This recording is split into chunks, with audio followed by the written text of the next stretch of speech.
Hey guys, and welcome back. As you can tell, we have Milledge's F-150 back, and this grill has been amazing. If you're interested in updating the look of your F-150, we did a video on installing this grill. Super easy to do. The lights all work. It makes a huge difference. Today, though, we're going to be working on the brakes, and for the most part, it should be fairly simple, and I know that I should never say that before we get started. There is one caveat, though. On these newer F-150s, they have an electronic parking brake. So I've never worked on one of those, but we have looked up exactly how to do it, and we'll show you how to make sure that you do it correctly as well. So let's get started.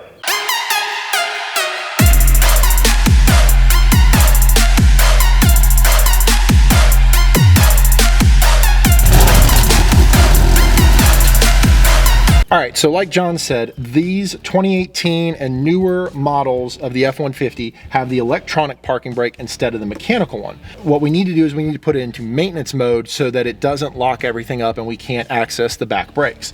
So to do that, put the ignition in and you turn it just into appliance mode or into application mode. You don't want to turn the engine over. So to engage them, you push the parking brake and the accelerator, turn the truck off, turn it back into application mode, and you hear that. That is the truck putting itself into park brake maintenance mode. And you see that right there, we are in maintenance mode. And then just for future reference, so that you know how to turn it or to take that maintenance mode off, you do kind of the reverse. We are going to turn it back into application mode, but this time we're going to pull on this button instead of push. We're going to pull like we're putting the brake on, press the accelerator, truck off, truck back into application mode. You hear it there. And now we have park brake not applied, and it will take itself out of maintenance mode. On this 2018, these are 21mm lug nuts.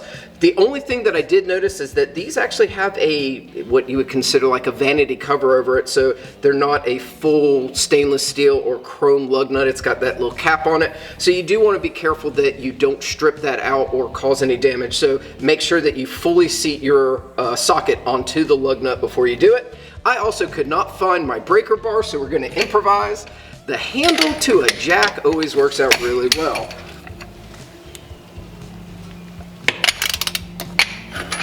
All right, now that we've got all the lug nuts broken, we want to go ahead and jack the truck up so that we can secure it before we take the wheel off. We decided to use the frame rail at the bottom. You can see that we've got a rubber chalk block in there so that we can get a little extra height out of it.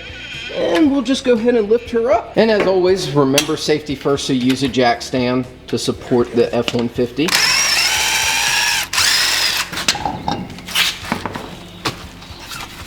Before we get going any further, I wanted to show you what we were talking about earlier. Right here, you see we have the electronic e-brake. And so to get this whole assembly off, you just have to take this 13 off, and you can hold this one with a wrench. You've got a very thin area that you have to be able to get a wrench in, and we don't have access to a thin enough wrench right now, so we've got these bent needle nose calipers. And by the way, thank you to Aperture Lights for these MC lights. They magnetize to the frame quite nicely to give us plenty of light to see what we're doing and to film for you. All right, with everything removed, we should be able to move the caliper out of the way, and I've been told that we can set this over to the side here and we can access our brake pads now.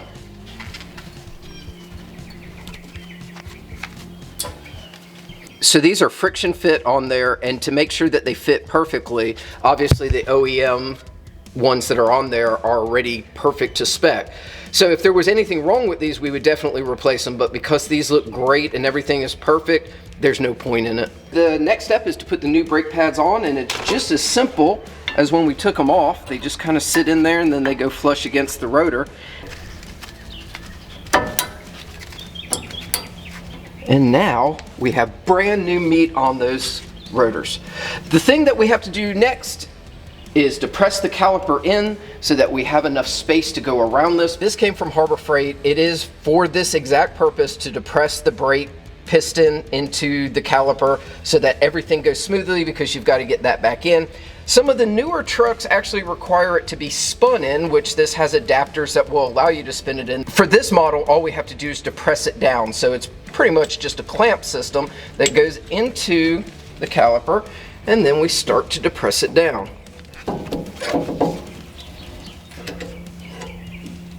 All right, now that we have that depressed down, what I'm going to do is just give it a few turns to loosen it up so I can remove the tool, and we should be able to get this now back onto our pads. Just like that. And with this, there's really no specification that I could find for tightness, so we're just going to go to a general, not over torquing. We don't want to strip it, and I think that'll be good. So one of the most important things when doing tire rotations, taking tires on and off, is to make sure that you put the lug nuts back onto the correct specifications. According to the user manual on this, that's 148 foot-pounds of torque.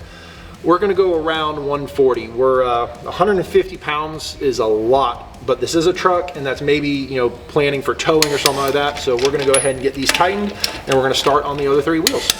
Now that we've got the rear wheel finished up and it's back assembled, it's time to tackle the front wheels. So the first thing to do, jack it up, make sure you use a jack stand for safety, and take the wheel off.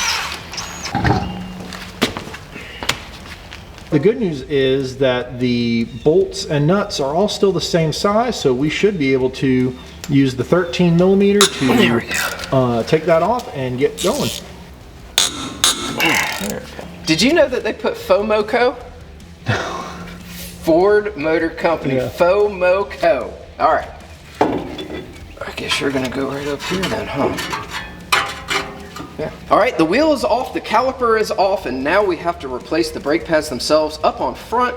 These actually have a little bit of meat left on them compared to the new ones though, you can definitely tell, and they're about half of what they were. All of his clips look really good. They're already fastened so that we don't even have to compression fit them in there. So I say that we leave those, put these on.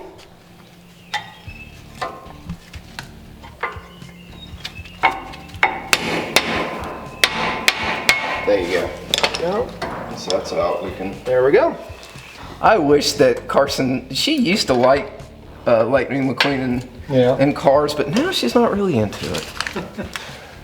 Now it's Cocomelons. Man, that Cocomelon's her life. We are fighting that one or avoiding that one at all costs. You have no Cocomelon yet? Nope, we are on Daniel Tiger. Okay, yeah, we did Daniel Tiger too. But she likes Cocomelon a lot better. So the only difference between the front and the rear when we're depressing these is obviously this is a dual caliper. So we're gonna have to depress one and then the other. We'll get them both to where they're fully depressed, and then we'll be able to seat the caliper back on the new brake pads.